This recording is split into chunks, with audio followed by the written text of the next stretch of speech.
Bonjour, chères Montoises, chers Montois, chers habitants des 18 communes de notre agglomération. Bonjour, nous sommes confinés déjà depuis une semaine. Les soignants, les professionnels de santé avec qui je suis régulièrement en relation, nous le confirment.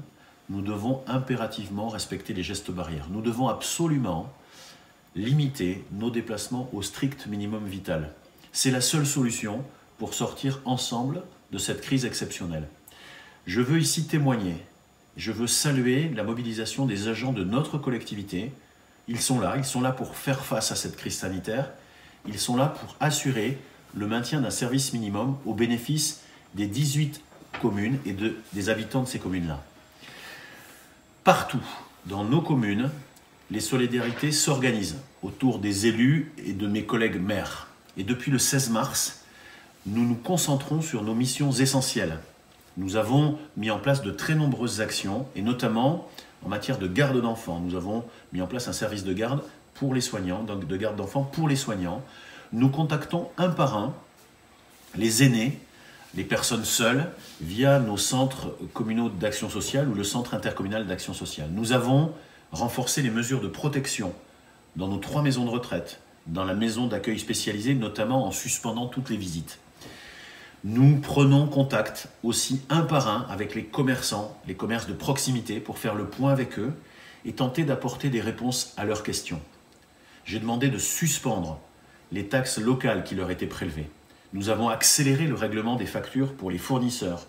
Nous avons adopté une gratuité totale pour le stationnement et pour les transports. Sachez que les services de la ville et de l'agglomération restent joignables par téléphone, par mail. J'ai demandé à notre état civil d'assurer le service minimum le matin, du lundi au vendredi, de 8h à midi, notamment pour les actes de naissance, les actes de décès. Au moment où je vous parle, nous avons plusieurs projets, dont 2 me semblent prioritaires et je vous les présenterai ultérieurement. L'un concerne l'aide qu'il nous faut apporter à chaque habitant de l'agglomération, les personnes âgées, les personnes isolées, les personnes handicapées qui peuvent rencontrer ça et là des difficultés pour faire face à leurs besoins, pour les livraisons de courses, pour les livraisons de médicaments. L'autre est de trouver une alternative sécurisée, une alternative simple pour permettre aux productions et aux producteurs locaux de pouvoir écouler leurs produits en circuit court. Pour terminer, je veux vous rappeler ces gestes qui sauvent, ces gestes qui limitent les risques de contagion. Se laver les mains, utiliser un mouchoir unique, tousser dans sa manche, éviter les poignées de main, les embrassades, rester à 1 mètre de distance. Et surtout, vous demandez de rester chez vous. Restez chez vous, protégez-vous. Restez chez vous pour protéger aussi les autres. Parce que c'est ensemble que nous gagnerons ce combat. C'est ensemble que nous le gagnerons.